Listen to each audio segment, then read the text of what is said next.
So speaking of AMC, I was watching Brilliant Idiots. I was watching a clip today, or no, it was yesterday. Yeah. And Brilliant Idiots, if you guys don't know it, it's a podcast with Andrew Schultz, who is one of my current favorite comedians, and Charlamagne Tha God from The Breakfast Club. Really cool. They kind of just like us, just kind of shoot the shit. But Charlamagne talked about how he bought AMC, and he's like, this dude makes millions and millions of dollars.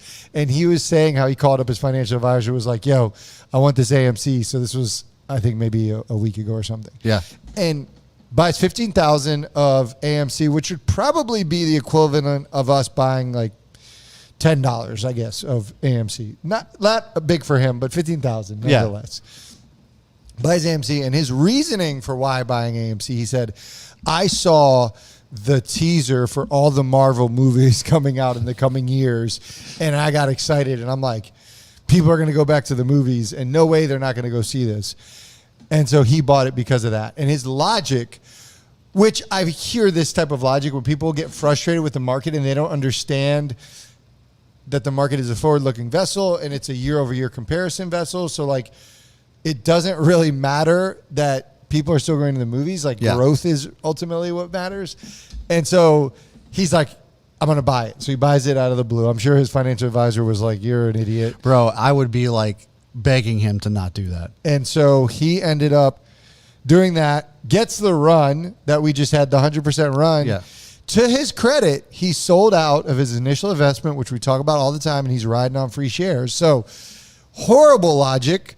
But execution was sound. Yes. So it was just funny listening to him. You got to listen to the clip because it's like every trader that like wants to jump in for the first time, or every investor wants to jump in for the first time, who's just like, yeah, I mean, people are going to go to the movies still. It's like, that's probably not enough of a thesis to make it bullish. Did he? I guess maybe he forgot about the whole streaming part of it too. Like, you just buy movies. No, he talked about streaming, but he's like, it doesn't.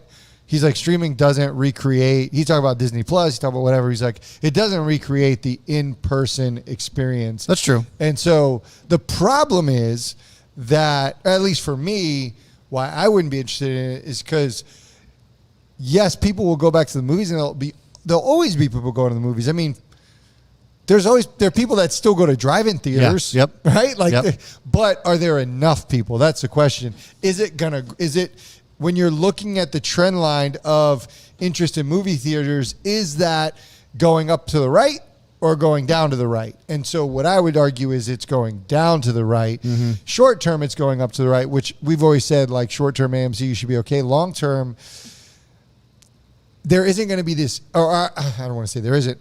I see it being unlikely that more and more people will go than what was at pre-COVID. I think the best case scenarios is you try to maintain, but with streaming, with access, why would you?